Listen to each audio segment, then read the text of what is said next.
Boa noite a todos, boa noite pessoal que está aqui presente e boa noite pessoal que está em casa também assistindo a transmissão e você que também está assistindo em outro momento, né, essa aula gravada. E eu quero aproveitar e fazer algo que eu não fiz nas últimas aulas, mas deveria ter feito, que é agradecer o Arthur, que está ali atrás, ó, de camisa amarela. Se não fosse por ele, nós não teríamos transmissão. Então, muito obrigado, Arthur, aí pelo todo o apoio técnico. Nosso tema hoje é Vivendo em Santidade. Então, você já pode abrir a sua Bíblia em Efésios capítulo 4. Nós vamos estudar hoje do capítulo 4, versículo 17, até o capítulo 5, versículo 14. Vivendo em Santidade. Hoje é a nossa quinta aula de um total de 7 aulas. E antes de nós começarmos a nossa aula, queria convidar você para nós orarmos nesse momento. Obrigado, Pai, mais uma vez pelo privilégio que temos de juntos estudarmos a Tua palavra e pedimos que nesse momento o Senhor possa iluminar as nossas mentes, abrir os nossos corações e que a Tua palavra, por meio do Teu Espírito, possa nos transformar mais e mais na semelhança com Jesus. Nos ajuda, Pai, a estarmos atentos. Talvez muitos aqui estão cansados depois de um dia de trabalho, de um dia longo, mas nos capacita a mantermos toda a nossa atenção no estudo da Tua palavra. É o que nós te pedimos, em nome de Jesus. Amém.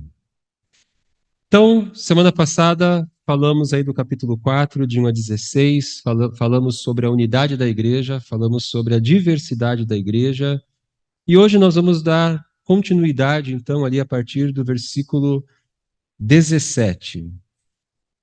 Vivendo em santidade. Nós vamos dividir aqui o nosso texto em dois tópicos principais. Primeiro, a dinâmica da santificação, capítulo 4, de 17 a 24, e em seguida a santificação na prática, capítulo 4, versículo 25, até o capítulo 5, versículo 14. E o que o apóstolo Paulo faz aqui é explicar como a santificação acontece, qual é esse processo de santificação.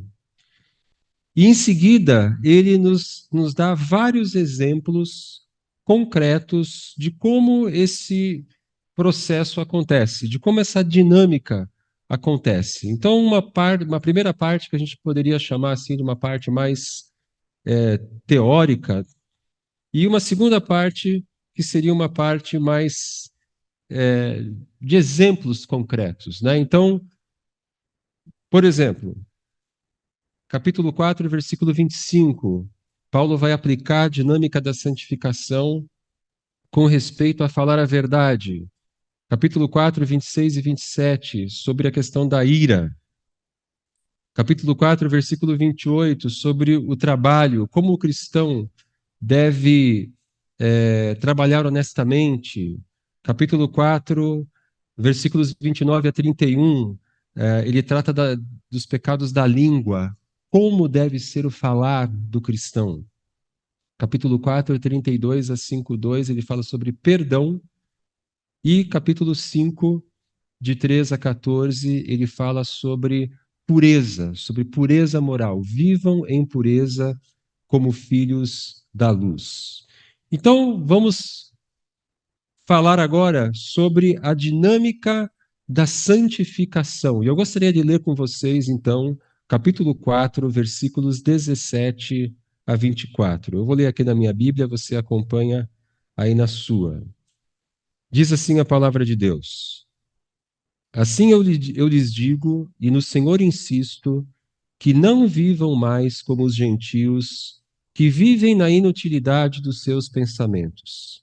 Eles estão obscurecidos no entendimento e separados da vida de Deus por causa da ignorância em que estão, devido ao endurecimento do seu coração.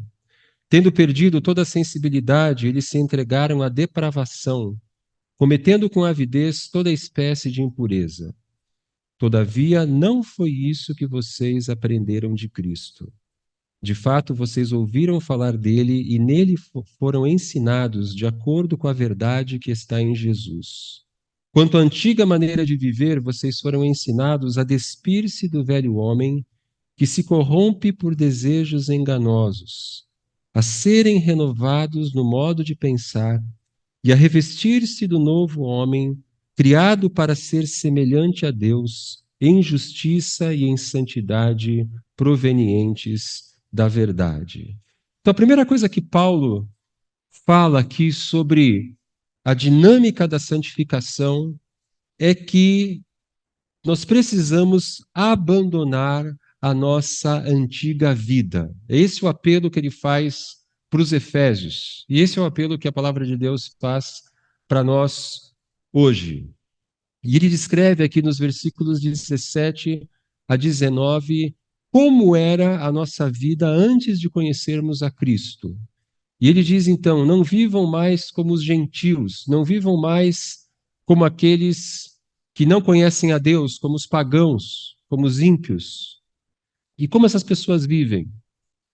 Na inutilidade dos seus pensamentos, ou seja, a mente dessas pessoas é dominada por pensamentos inúteis, obscurecidos no entendimento, ou seja, a compreensão delas é uma compreensão da realidade, da vida, das coisas obscurecida.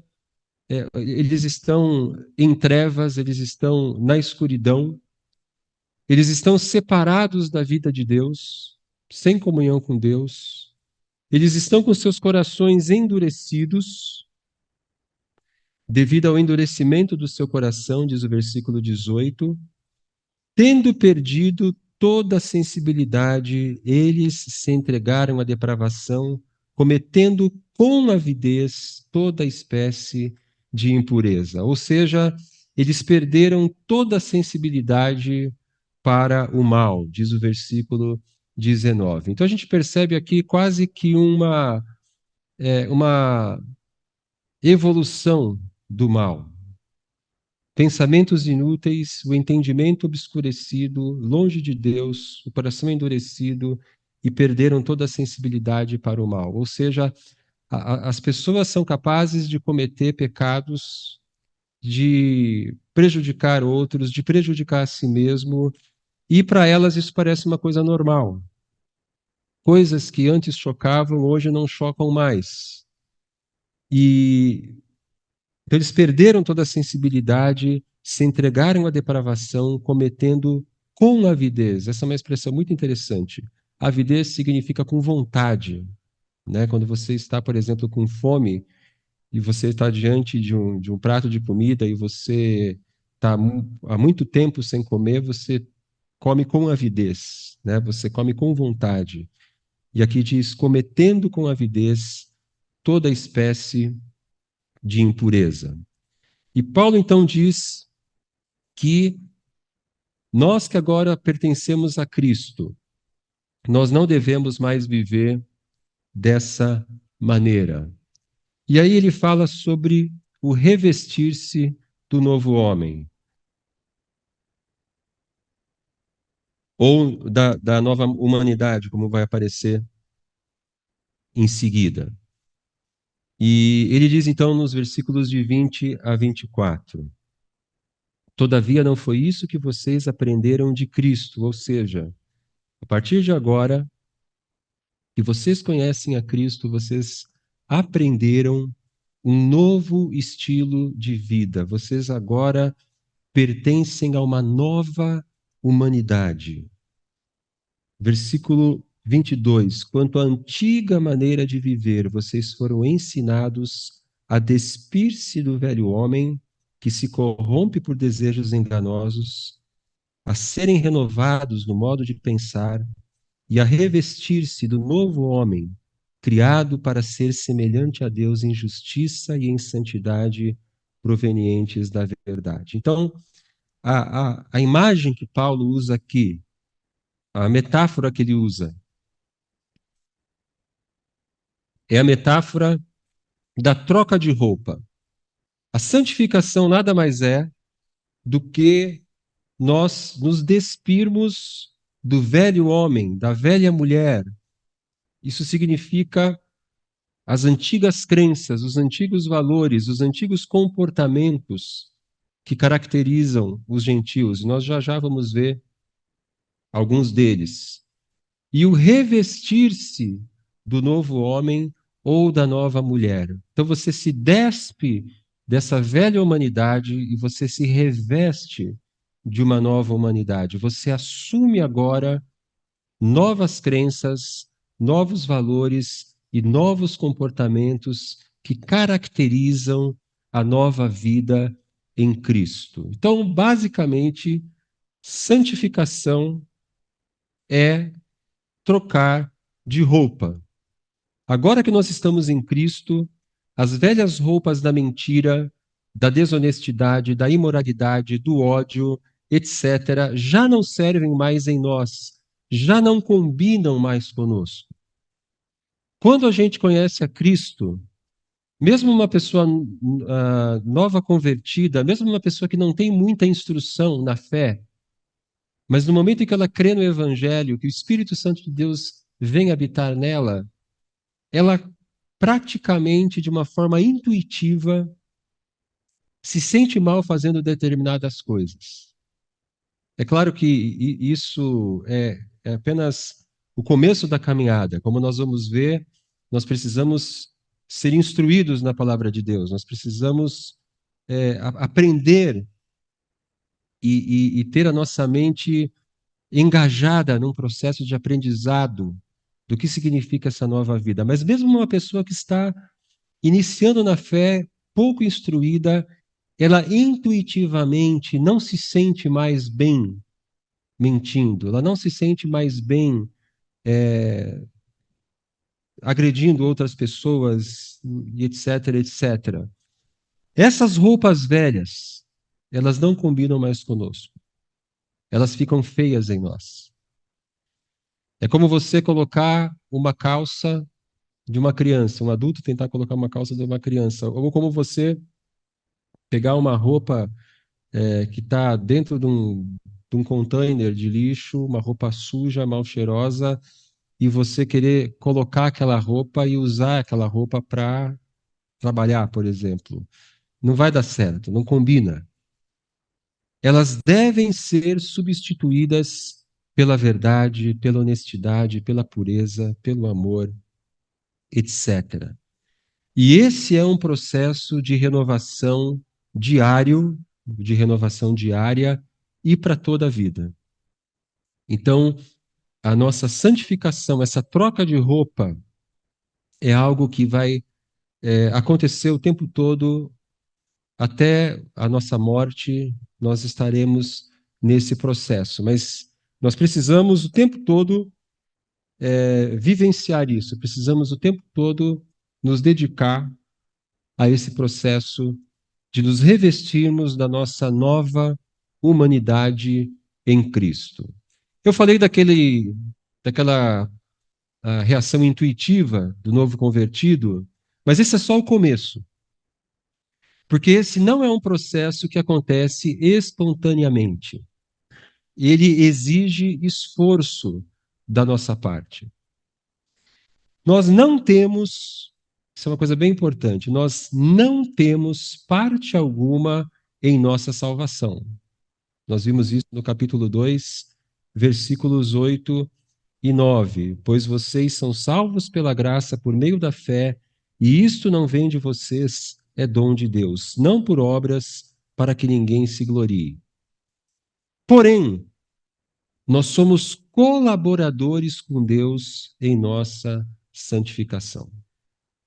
Nós não colaboramos com Deus na nossa salvação, mas nós colaboramos com Deus na nossa santificação. Um versículo bastante conhecido é Filipenses capítulo 2, fica aqui do ladinho de Efésios, versículos 12 e 13. Filipenses 2, 12 e 13. Assim, meus irmãos, como sempre vocês obedeceram, não apenas na minha presença, porém muito mais agora na minha ausência, ponham em ação a salvação de vocês com temor e tremor, pois é Deus quem efetua em vocês tanto querer quanto realizar, de acordo com a boa vontade dele.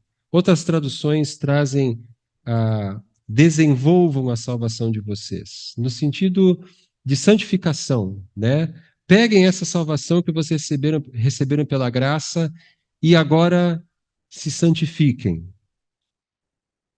Então, ponham em ação, é a nossa tarefa. E versículo 13 diz: Pois é Deus quem efetua em vocês tanto querer quanto o realizar. Então, a nossa santificação, ela é um processo de colaboração entre nós e Deus. E os imperativos de Efésios 4, 5 e 6, capítulos 4, 5 e 6, mostram que Deus espera a nossa decisão e o nosso esforço no processo de crescimento. Porque se nós fôssemos passivos, não existiriam imperativos na Bíblia. O que são imperativos? Ordens, mandamentos. Então, o próprio fato de que Deus nos ordena fazer coisas mostra que nós somos ativos no processo de santificação. Então, ele não é um processo que acontece espontaneamente, mas ele exige esforço da nossa parte. E esse processo, ele envolve as nossas mentes. Nossas mentes possuem um papel importante. Capítulo 4, versículo 23, diz assim, Efésios 4, 23, a serem renovados no modo de pensar. Então, no versículo 22, ele fala de se despir do velho homem, no versículo 23, a serem renovados no modo de pensar. Então, não existe santificação sem o envolvimento das nossas mentes. E como que as nossas mentes participam? Nós precisamos renovar as nossas mentes com a palavra de Deus. Romanos capítulo 12, versículo 2. Não se amoldem ao padrão deste mundo, mas transformem-se pela renovação da sua mente, para que sejam capazes de experimentar e comprovar a boa, agradável e perfeita vontade de Deus. É a mesma ideia. Romanos 12, 2 é a mesma ideia de Efésios 4, 23. E é por isso que nós cristãos damos tanta ênfase à leitura da Bíblia, à meditação na Bíblia e ao estudo da Bíblia. Porque as nossas mentes precisam ser alimentadas pela palavra de Deus. Precisamos programar os nossos pensamentos com a palavra de Deus. Entendendo o que a palavra de Deus diz, ouvindo o que Deus está nos falando por meio da sua palavra, mudando os nossos valores, mudando o nosso conceito do que é certo e do que é errado. E à medida em que nós vamos criando, desenvolvendo essa mentalidade cristã, essa perspectiva cristã em nós mesmos, é que nós podemos, então, experimentar a santificação. Nós precisamos filtrar os nossos pensamentos. Filipenses capítulo 4, versículo 8.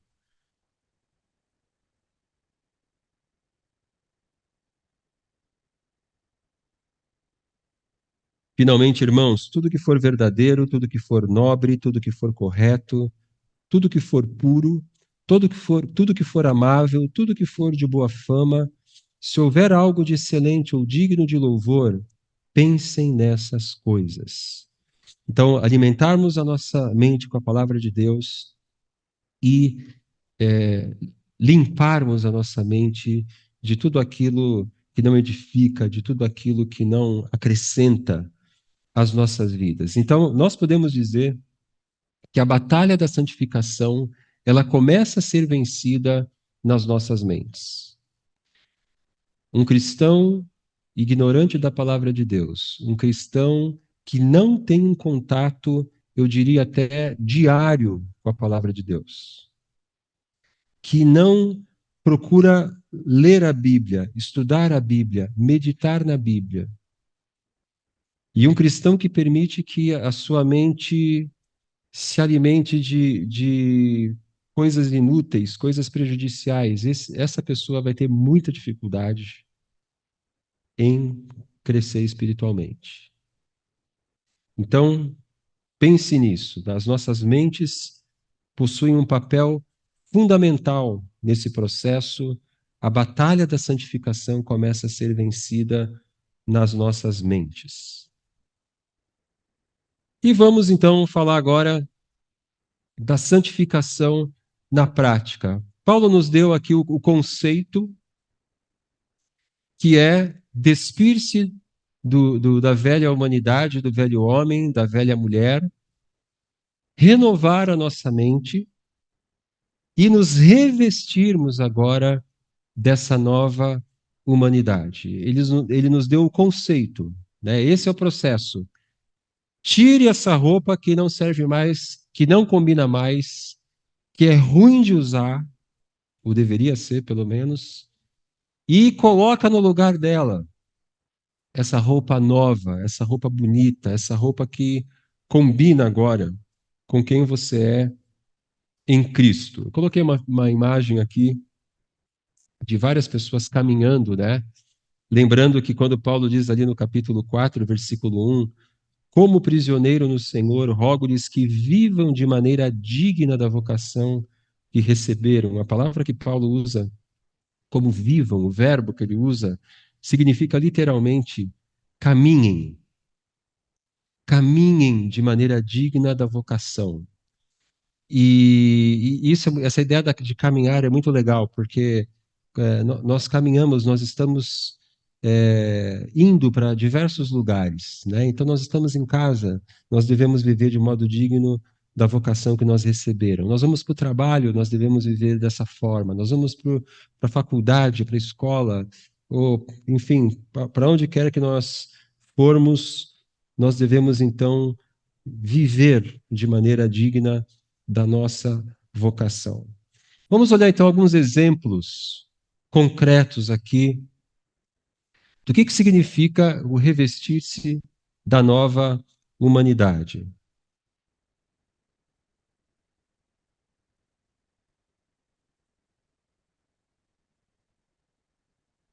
Eu comentei, né, que eu estou 97%, né? Semana passada eu estava bem mal. Hoje eu estou bem melhor que semana passada, mas ainda preciso beber um golinho d'água de vez em quando aqui e tossir, infelizmente. Mas estou quase curado. Falem a verdade. Versículo 25. Portanto, cada um de vocês deve abandonar a verdade, perdão, abandonar a mentira. Eu falei de propósito para ver se vocês estão prestando atenção. Abandonar a mentira e falar a verdade ao seu próximo, porque somos membros de um mesmo corpo. Despir-se do velho homem, abandonar a mentira. Revestir-se do novo homem, ou da nova mulher, da nova humanidade, falar a verdade. Então, é simples assim. A mentira não combina mais conosco. E, num primeiro momento, né, talvez para alguns de nós, você pense assim: nossa, mas é impossível não mentir. Né? É impossível. A gente vive num mundo, dependendo do seu trabalho, num primeiro momento, talvez você diga: é impossível não mentir. Mas você pode dizer: como que eu posso fazer para falar a verdade? Será que eu realmente preciso mentir? Como que eu, sendo cristão, posso viver nos meus relacionamentos, viver na minha profissão de uma maneira que eu fale a verdade? Pois todos somos membros de um mesmo corpo. A princípio, essa frase ela parece meio desconexa, o que tem a ver uma coisa com a outra, mas ela não é desconexa, porque qual a relação entre falar a verdade e o corpo de Cristo?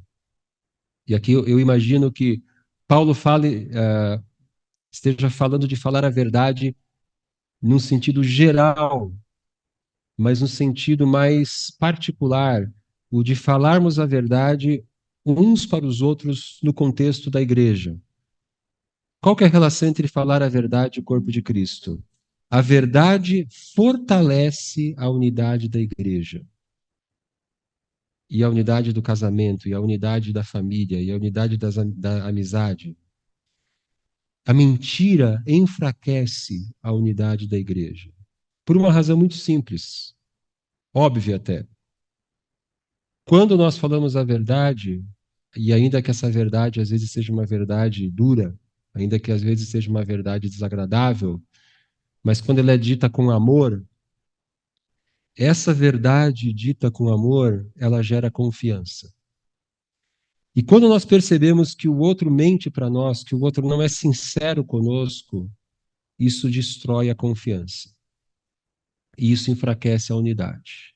E é por isso que Paulo diz que nós devemos abandonar a mentira, falar a verdade, pois todos somos membros de um mesmo corpo. E nós sabemos quem é o pai da mentira. Jesus diz que o diabo é o pai da mentira. João capítulo 8, versículo 44. Então, esse é o primeiro exemplo concreto que Paulo nos dá. O segundo exemplo está relacionado à questão da ira. Então, ele está sendo bem prático aqui. Ele está falando de situações bem do nosso dia a dia.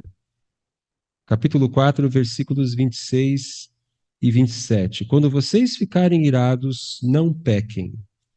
Apaziguem a sua ira antes que o sol se ponha, e não deem lugar ao diabo. Paulo está citando aqui o Salmo 4, versículo 4, e ele está dizendo aqui que é possível nós nos irarmos sem pecar. Então, existe lugar para ira, e pensando na ira de Deus, se Deus fosse um Deus que não se irasse contra o mal, ele não seria um Deus bom. E é evidente que eu e você vamos nos deparar com situações de injustiça, situações de exploração, situações que vão despertar em nós a ira. Porque a ira não é necessariamente pecado. Agora, a nossa ira humana, ela facilmente se degenera em pecado. E é aí que nós precisamos tomar cuidado, e é aí que nós precisamos nos vigiar, né? O exemplo aqui, quando Jesus purificou o templo, lá nos evangelhos, ele estava evidentemente irado, mas dominada por uma ira santa, por uma ira justa. Acalmem a ira antes que o sol se ponha. A NVI diz: apaziguem a sua ira antes que o sol se ponha. Eu cito aqui a nova versão transformadora, que diz: acalmem a ira antes que o sol se ponha. Esse é um provérbio que significa não alimente a sua ira, acalme-se no mesmo dia. Então, é isso que significa apaziguar a ira antes que o sol se ponha. Você ficou irado, não, não alimente essa ira para que ela não cresça mais e se transforme numa ira pecaminosa. Procure se acalmar no mesmo dia, o quanto antes. O Grant Osborne, ele fala no seu comentário sobre esse versículo que o segredo para que a ira não nos leve a pecar é nos recusarmos a permitir que ela ganhe controle sobre nós. Então, não é a ira que deve nos controlar, mas nós que temos que controlar a nossa ira. Alguns de nós têm mais dificuldade nessa área, outros menos, mas todos nós caímos vez por outra, infelizmente, nisso. Capítulo 4, versículo 28. O que furtava, não furte mais, antes trabalhe, fazendo algo de útil com as mãos, para que tenha o que repartir com quem estiver em necessidade. Esse versículo ele é muito interessante, né? Porque ele fala de pessoas que tinham esse estilo de vida, né? De roubar. Aliás, é muito interessante, né? Quando a gente olha esses pecados todos e Paulo dizendo para não mentir, não explodir de raiva, não roubar. Por que que Paulo fala dessas coisas? Porque existem cristãos que fazem essas coisas. Talvez, tomara, né, que para todos nós aqui isso não seja um problema, mas sempre que a Bíblia dá uma ordem, ela dá uma ordem porque aquela ordem precisa ser dada. Existem pessoas que lutam com isso, principalmente uma pessoa nova na fé. Despir-se do velho homem, o que roubava não roube mais. Revestir-se do novo homem, trabalhe honestamente. E Paulo acrescenta uma outra dimensão aqui. Trabalhe honestamente, trabalhe fazendo algo de útil com as mãos, para que tenha o que repartir com quem estiver em necessidade. Então, essa é a visão, que nós não trabalhamos apenas para nós, mas nós trabalhamos para ajudar quem precisa de ajuda. O ladrão, ele tira do outro para si. O cristão, ele tira de si para o outro. Ele trabalha, ele... Então, olha o processo. O ladrão, quando ele se converte, ele para de roubar, ele começa a trabalhar e ele começa a ajudar os outros. Ele tira de si para o outro. Outro exemplo de revestir-se da nova humanidade. Falem somente o que edifica. Capítulo 4, versículos 29 a 31. Nenhuma palavra torpe saia da boca de vocês, mas apenas a que for útil para edificar os outros, conforme a necessidade, para que conceda graça aos que a ouvem. Não entristeçam o Espírito Santo de Deus, com o qual vocês foram selados para o dia da redenção. Livrem-se de toda amargura, indignação e ira, gritaria e calúnia, bem como de toda maldade. Meu Deus do céu, será que cristão faz isso? Será que cristão faz essas coisas horríveis? Faz. Infelizmente, faz. E nós estamos então nesse processo. Torpe significa literalmente podre. Não saia da boca de vocês nenhuma palavra podre. Quais são os critérios que Paulo estabelece aqui? Primeiro, fale apenas que for útil para edificar. A ideia de edificar é a ideia de você fortalecer, construir. Se o que você vai dizer não vai colaborar para fortalecer o outro, não fale nada. Fique em silêncio. Até o tolo passa por sábio, diz Provérbios, se ficar em silêncio. Conforme a necessidade. O que eu vou dizer é necessário? Existe a necessidade que eu diga isso? E por fim, que conceda graça aos que a ouvem. A ideia de conceder graça aos que ouvem é a ideia de ser uma palavra que abençoa o outro. Uma palavra que traz alento, que traz algum tipo de encorajamento.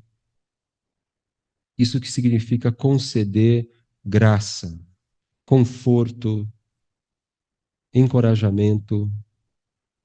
Não saia da boca de vocês nenhuma palavra podre, torpe. E as palavras torpes, elas entristecem o Espírito Santo. Diz aqui o versículo 30, não entristeçam o Espírito Santo de Deus, com o qual vocês foram selados para o dia da redenção.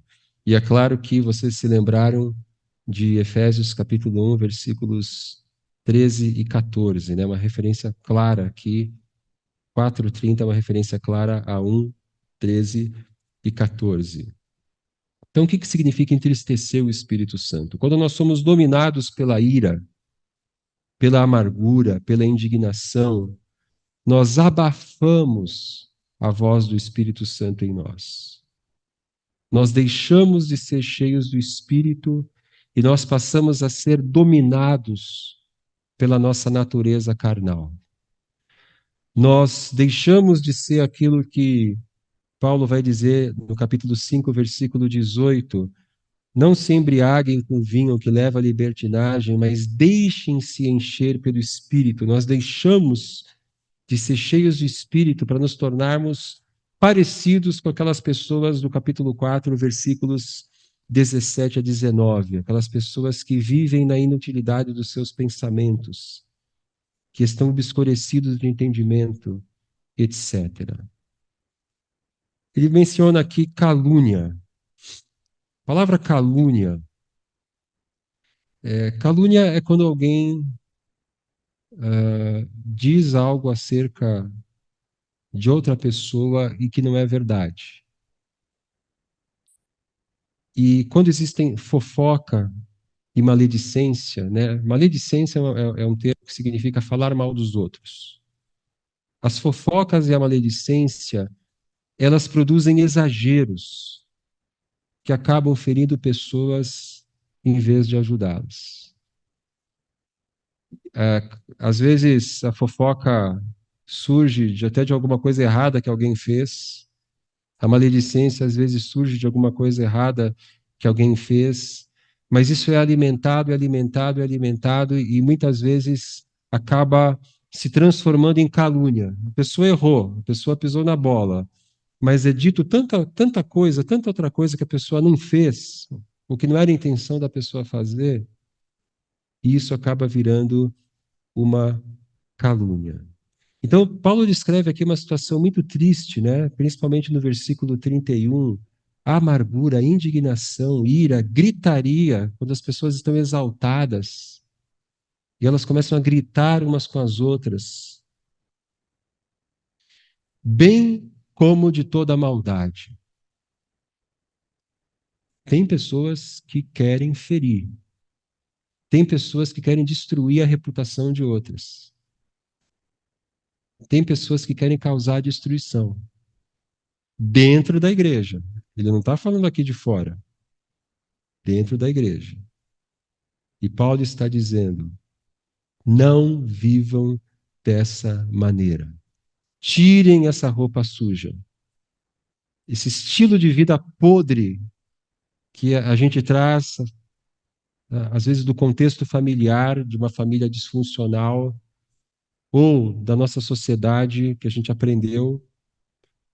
Arranquem fora essa roupa dessas palavras torpes e revistam-se da nova humanidade. Como que é a nova humanidade? Perdoem-se uns aos outros. Capítulo 4, versículo 32, até o capítulo 5, versículo 2. Sejam bondosos e compassivos uns para com os outros, perdoando-se mutuamente, assim como Deus os perdoou em Cristo.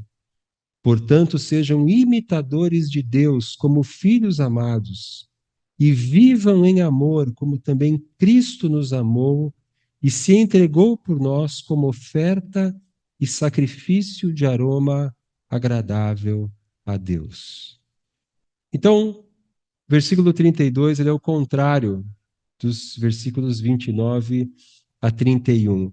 Ao invés de palavras torpes, ao invés de amargura, indignação, todas aquelas coisas terríveis, ao invés disso, sejam bondosos e compassivos, perdoando-se mutuamente, uns para com os outros. Aquela ideia da mutualidade.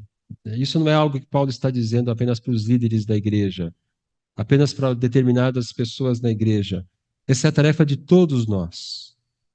Paulo fala aqui de bondade, compaixão e perdão. Então, nós cristãos, nós devemos imitar a bondade, a compaixão e a graça de Deus. Porque, afinal de contas, a nossa salvação, ela é fruto dessas coisas, da bondade, da compaixão e da graça de Deus. Olha o que diz o capítulo 2, versículos 4 a 7. Todavia, Deus, que é rico em misericórdia, pelo grande amor com que nos amou, deu-nos vida com Cristo quando ainda estávamos mortos em transgressões. Pela graça vocês são salvos. Deus nos ressuscitou com Cristo e com Ele nos fez assentar nos lugares celestiais em Cristo Jesus, para mostrar nas eras que hão de vir a incomparável riqueza de Sua graça, demonstrada em Sua bondade para conosco em Cristo Jesus. Então, nós somos filhos de um Deus que é rico em misericórdia, que nos amou com grande amor, que vai nos mostrar nas eras que hão de vir a riqueza da Sua graça, a Sua bondade para conosco em Cristo Jesus. E o que Paulo está simplesmente fazendo aqui é dizendo: imitem a Deus. Façam com os outros o que Deus fez com vocês. Sejam imitadores de Deus como filhos amados. Tem uma frase que diz: pessoas feridas ferem. E é verdade. Pessoas amadas amam. E é essa a ideia aqui. Nós fomos amados por Deus. Vamos imitar a Deus, vamos viver em amor. Capítulo 5, versículo 2: como também Cristo nos amou e se entregou por nós, como oferta e sacrifício de aroma agradável a Deus. Então, ele está falando aqui do amor supremo. Cristo entregou a sua vida pelos nossos pecados. É esse amor que nós devemos imitar. A base do perdão que damos aos outros é o perdão que nós recebemos de Deus em Cristo. Então, nós somos pessoas perdoadas que são chamadas a perdoar. Pessoas amadas que são chamadas a amar, pessoas perdoadas que são chamadas a perdoar. Agora, o perdão, ele não é algo barato. No caso de Deus, custou a vida de Cristo. E tem uma frase muito boa do C.S. Lewis, que é a seguinte: todo mundo acha o perdão uma ideia maravilhosa até precisar perdoar alguém. E é verdade. Porque perdoar é difícil. E a gente pode dizer que o perdão, ele é um mandamento, ele é uma decisão e ele é um processo. Ele é um mandamento porque Deus não dá opção. Ele diz: perdoem. Ele é uma decisão porque nós temos que decidir perdoar. E muitas vezes essa decisão é tomada no momento mais difícil, no momento que nós estamos magoados, no momento que nós estamos feridos. É nesse momento que a gente decide perdoar. E o perdão é um processo. O que significa isso? Eu decido perdoar hoje. E talvez eu sinta um alívio, talvez eu sinta que eu perdoei a pessoa, mas daqui a 2 dias eu vou sentir aquela mágoa de novo. E aí eu vou ter que relembrar da minha decisão e vou ter que dizer: perdoei, eu perdoei. E com o passar do tempo, das semanas, dos meses, talvez anos, eu vou reforçando essa minha decisão. Eu vou colocando meu perdão diante de Deus. Eu coloco diante de mim mesmo e talvez até diante de outras pessoas, eu reafirmo que eu perdoei. E agora aquela pessoa está livre. E isso é um processo até que vai chegar aquele momento, pode demorar, mas chegará o momento em que eu serei capaz de lembrar os fatos, mas a lembrança dos fatos não produz em mim nenhum sentimento negativo. Esse é o perdão. E uma coisa que a gente sempre fala quando trata de perdão, muitas pessoas ficam preocupadas, né? Porque, se eu perdoar uma pessoa, vamos dizer o seguinte: eu tinha lá um grande amigo, esse grande amigo me traiu, eu tenho que perdoar essa pessoa, mas eu tenho que conviver com essa pessoa? E a resposta é: depende. Depende, né? Cada caso é um caso. Vou citar um caso em que você não é obrigado a conviver com essa pessoa. Vamos supor que você tem um sócio e depois de um tempo você descobriu que aquele sócio roubou você, né? Roubou você, quebrou a empresa ou, enfim, não quebrou, mas ele roubou você, prejudicou grandemente você e você decidiu perdoar essa pessoa. Você não é obrigado a continuar sendo sócio dessa pessoa. Você não é obrigado a trabalhar com essa pessoa. Então você vai desmanchar essa sociedade, você não confia mais na pessoa, mas você não é mais sócio dele, você não confia mais nele, mas quando você encontrar essa pessoa na rua, você não precisa ficar batendo papo com ela, ser amigo íntimo dela, mas você pode olhar nos olhos dela e você pode dizer bom dia, ou boa tarde, ou oi, como vai, e ser educado com aquela pessoa. E existem situações em que alguém pode nos ferir grandemente e, e o relacionamento pode voltar a ser um relacionamento íntimo, pode voltar a ser uma grande amizade, né? Cada caso é um caso. Mas o perdão é um mandamento, o perdão é uma decisão e o perdão é um processo. Beleza, minha gente? Vamos continuar? Se alguém quiser falar, fica à vontade. Então vamos para a última parte aqui da nossa aula, que é a última área que Paulo vai citar. Vivam em pureza como filhos da luz. Capítulo 5, versículos 3 a 14. Entre vocês não deve haver nem sequer menção de imoralidade sexual, como também de nenhuma espécie de impureza e de cobiça, pois essas coisas não são próprias para os santos.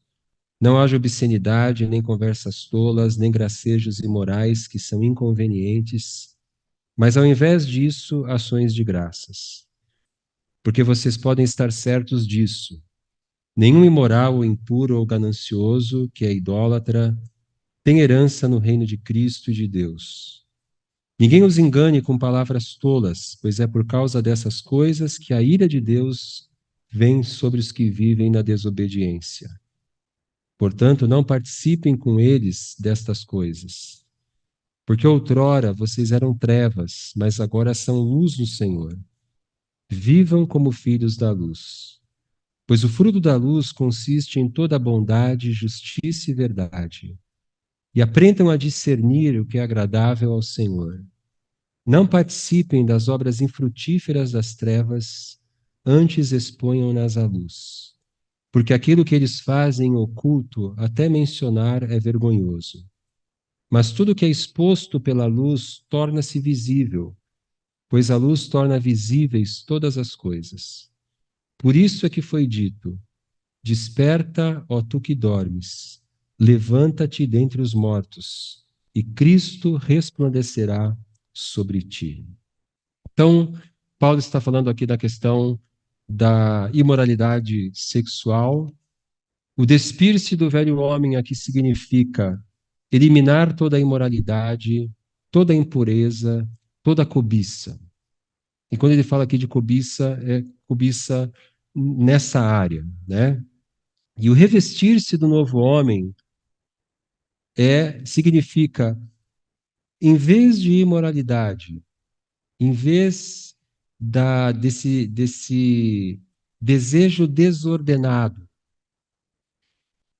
revistam-se de gratidão. Quando ele fala ações de graça, no versículo 4, ações de graça nada mais é do que gratidão.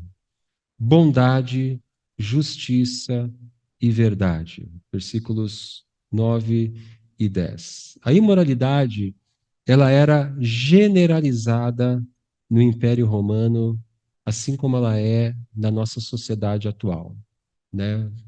O Império Romano, a, aquela cultura que a gente chama de cultura greco-romana, apesar do Império ser romano, a cultura ela é chamada de greco-romana porque greco tem a ver com a Grécia, romano com Roma. Aquela cultura greco-romana, pagã, era uma cultura absolutamente imoral, era uma cultura assim que a imoralidade era o normal naquela época, todo tipo de imoralidade. Então, os efésios, eles estavam num contexto igual ou pior que o nosso, em termos de imoralidade. E aí Paulo, ele condena aqui então conversas imorais, piadas sujas e todos os pecados sexuais, que é o sexo fora do casamento. Agora tem uma coisa muito importante que a gente precisa entender, que é o seguinte: Deus é o criador do sexo. O sexo, ele faz parte da boa criação de Deus. Muitas pessoas, porque sofreram algum abuso, ah, passaram por alguma situação desse tipo, acabam tendo uma visão muito negativa do sexo, como se o sexo fosse uma coisa suja, fosse uma coisa assim, não é bom, é sujo.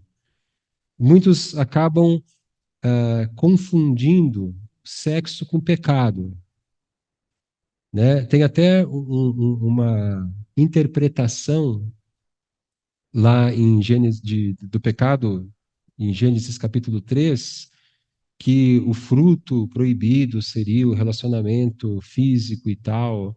E não é isso, né?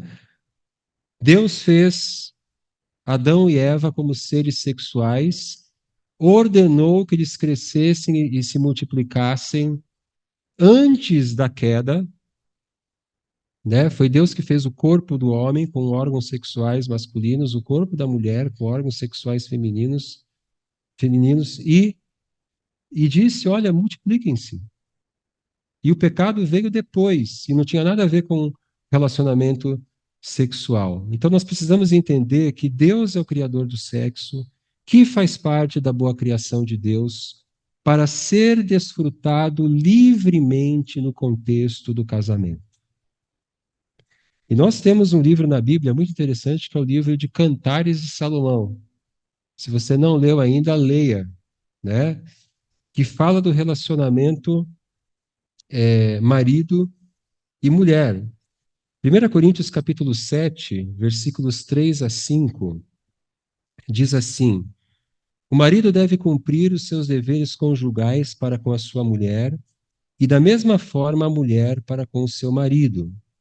A mulher não tem autoridade sobre o seu próprio corpo, mas sim o marido. Da mesma forma, o marido não tem autoridade sobre o seu próprio corpo, mas sim a mulher. Não se recusem um ao outro, exceto por mútuo consentimento e durante certo tempo, para se dedicarem à oração. Depois, unam-se de novo.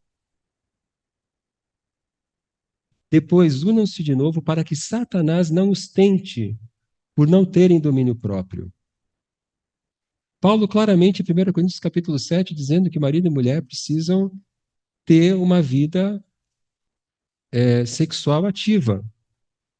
Então, mais uma demonstração aqui, né, de que o sexo faz parte da boa criação de Deus. O problema não é o sexo. O problema é a imoralidade, que é a deturpação do sexo. E é isso que Paulo está combatendo aqui. No versículo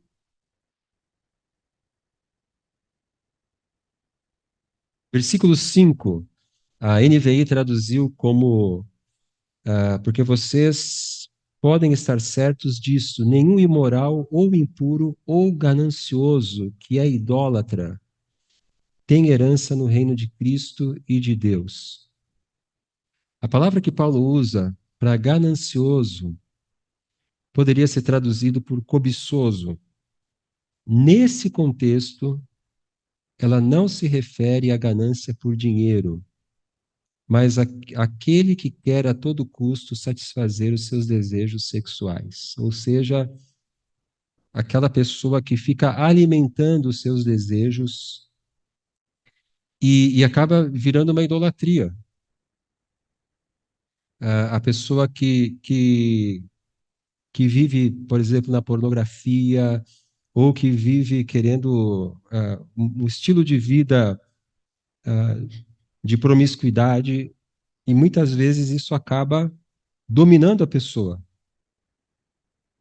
Muitas vezes isso acaba dominando a pessoa e vira um ídolo na vida da pessoa. Versículo 6 ele diz: Ninguém os engane com palavras tolas. Ou seja, não se deixe influenciar por pessoas imorais. Se isso talvez seja um problema mais para adolescentes, para pessoas que são mais influenciáveis, às vezes até aquela pressão de grupo ali, amigos, colegas de trabalho, pessoas que querem falar sobre coisas imorais, né? E o cristão ele não pode se deixar levar por isso, não pode se deixar influenciar por esse tipo de conversa. Então, abusos, estupros, prostituição, aborto, infanticídio eram comuns na sociedade greco-romana. Eram coisas muito comuns, né? Infanticídio, para quem não sabe, é você matar o recém-nascido. Então, uma pessoa, uma mulher engravidava, ela não queria aquela criança, ou ela e o marido, ou ela e quem quer que seja, né? Não queria aquela criança, então o que que eles faziam? Eles abandonavam aquela criança no lugar deserto e aquela criança morria ou de fome, ou de sede, ou comida por algum animal selvagem. Isso era uma coisa muito comum. E foram os cristãos que começaram a mudar a cultura greco-romana por causa da sua fé. Foram os cristãos que começaram a se levantar contra aborto, foram os cristãos que começaram a pegar aquelas crianças abandonadas para que elas fossem adotadas e não morressem, né? É, então, existem alguns grupos na nossa sociedade que se autodenominam grupos progressistas.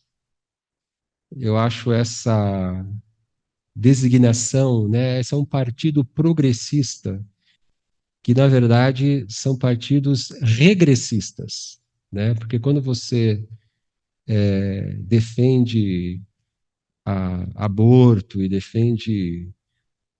Tem gente que defende até infanticídio, né? Você não está progredindo, você está regredindo, né? A sociedade progrediu quando os cristãos começaram a salvar a vida das crianças. E muita gente quer fazer com que a nossa sociedade regrida a esse nível. E é muito interessante que uma sociedade tão imoral como a nossa, ela se ressinta dos abusos, ela se ressinta dos estupros. E ainda bem que se ressentem, deve se ressentir. Mas essas coisas são os resultados de uma sociedade altamente sexualizada, ou imoralizada, a gente poderia dizer. E foi nesse contexto que Paulo escreveu essas palavras. Então, a ética sexual cristã, ela visa proteger as pessoas, principalmente as pessoas mais vulneráveis, de abusos contra si e contra outros, e das consequências de uma vida sexual promíscua, doenças venéreas, gravidez indesejada, e por ser indesejada acabava em aborto, infanticídio. A questão das doenças venéreas, né? Isso era uma coisa terrível. Hoje em dia você tem antibiótico, você tem remédio, você tem uma série de coisas para tratar DST, doença sexualmente transmissível. Mas imagina isso há 50 anos, há 100 anos atrás, há 2.000 anos atrás. Sífilis e outras doenças, né? O sífilis, ele literalmente enlouquece a pessoa, né? Então, a ética sexual cristã, ela visa proteger as pessoas. E Paulo diz então no versículo 10, ao invés disso, aprendam a discernir o que é agradável ao Senhor. E o verbo que Paulo usa nesse versículo é o mesmo verbo de Romanos 12:2. Então, uma outra tradução possível seria: e aprendam a experimentar o que é agradável ao Senhor. Olha o que diz ali os versículos 8 e 9. Porque outrora vocês eram trevas, mas agora são luz no Senhor. Vivam como filhos da luz. Pois o fruto da luz consiste em toda bondade, justiça e verdade. Então, ao invés de imoralidade, ao invés dessa mentira, ao invés dessa ilusão que a imoralidade traz, vivam em bondade, em fidelidade. A palavra justiça na Bíblia, principalmente quando ela é usada nesse contexto de virtudes, de ética, você pode substituir ela pela palavra fidelidade. Justiça que significa fidelidade. O fruto da luz consiste em toda bondade, justiça e verdade. E aprendam a experimentar o que é agradável ao Senhor. Não participem, versículo 11, das obras infrutíferas das trevas, antes exponham-nas à luz. Antes exponham-nas à luz. O amor eros, sabe que no grego existem várias palavras que podem ser traduzidas por amor. E uma das palavras que os gregos usavam e usam é a palavra eros. O amor eros, ele usa o outro para sua satisfação. Ele não se importa com o outro. Ele não se importa com o efeito que aquele ato vai trazer sobre o outro. Ele quer a sua satisfação. A pessoa dominada por eros é uma pessoa egocêntrica. O amor ágape protege, respeita e honra o outro. O amor ágape é o amor de 1 Coríntios 13. É o amor que não quer ferir o outro. 1 Tessalonicenses, capítulo 4, versículos 3 a 8. 1 Tessalonicenses 4, 3 a 8. A vontade de Deus é que vocês sejam santificados. Abstenham-se da imoralidade sexual. Cada um saiba controlar o seu próprio corpo de maneira santa e honrosa, não dominado pela paixão de desejos desenfreados, como os pagãos que desconhecem a Deus. Nesse assunto, ninguém prejudique seu irmão, nem dele se aproveite. O Senhor castigará todas essas práticas, como já lhes dissemos e asseguramos. Porque Deus não nos chamou para a impureza, mas para a santidade. Portanto, aquele que rejeita estas coisas não está rejeitando o homem, mas a Deus, que lhe dá o seu Espírito Santo. Nesse assunto, ninguém prejudique seu irmão, ninguém se aproveite do seu irmão, da sua irmã. A imoralidade é um ídolo. Voltando aqui para Efésios 5:5. Ele fala de idolatria, da cobiça que é a idolatria, e aqui ele está falando nesse contexto da cobiça sexual, desse desejo desenfreado. A imoralidade é um ídolo. A pessoa entregue à imoralidade é idólatra. E o que os ídolos fazem conosco? Eles tiram a nossa capacidade de amar, naquele sentido do ágape, eles nos escravizam e eles nos fazem perder o bom senso. São as três coisas que os ídolos fazem conosco. E tem três áreas que são sensíveis para todos nós: sexo, dinheiro e poder. Pessoas que antes julgávamos maduras e sensatas, muitas vezes nos surpreendem cometendo erros grosseiros por causa de sexo, dinheiro e poder. Porque o ídolo faz isso. Ele tira a nossa capacidade de amar, nos escraviza e nos faz perder o bom senso. E é por isso que a gente tem que tomar cuidado, a gente tem que ter medo e a gente tem que procurar lidar com as nossas, com o nosso lado escuro, digamos assim, né? Todos nós temos nosso lado escuro. Nós temos que olhar para esse nosso lado escuro e levar a sério e tomarmos muito cuidado, porque nós podemos ser dominados por coisas mais fortes do que nós. E aí Paulo conclui dizendo, então, não participem das obras infrutíferas das trevas. Versículo 11. Toda imoralidade é obra das trevas. E vamos lembrar que as trevas são uma referência ao diabo. Colossenses 1,13 diz: Cristo nos transportou do império das trevas para o reino do Filho do seu amor. Ele, Deus, nos tirou do império das trevas e nos transportou para o reino do Filho do seu amor. O novo êxodo. Nós fomos libertos das trevas e agora nós pertencemos a Cristo.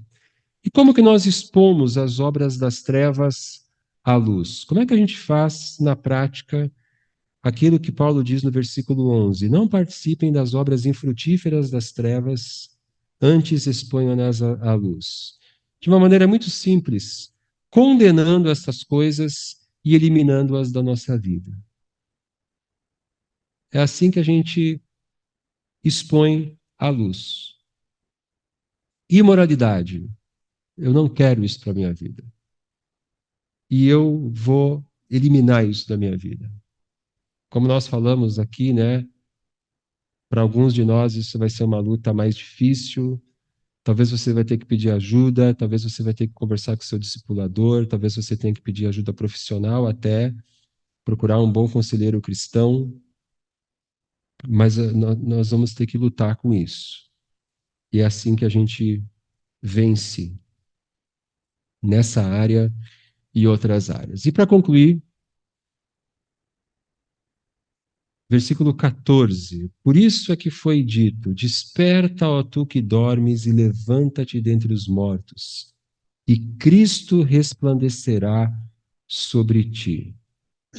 Os estudiosos dizem que Paulo está provavelmente citando o antigo hino cristão, né? Alguns tentaram encontrar aqui alguma passagem do Antigo Testamento, uns dizem que é Isaías, outros citam outras passagens, mas não há necessidade de Paulo estar citando aqui um texto do Antigo Testamento. Ele pode simplesmente citar um cântico ou citar um provérbio que fosse conhecido dos cristãos daquela época. O que é o cristão, então?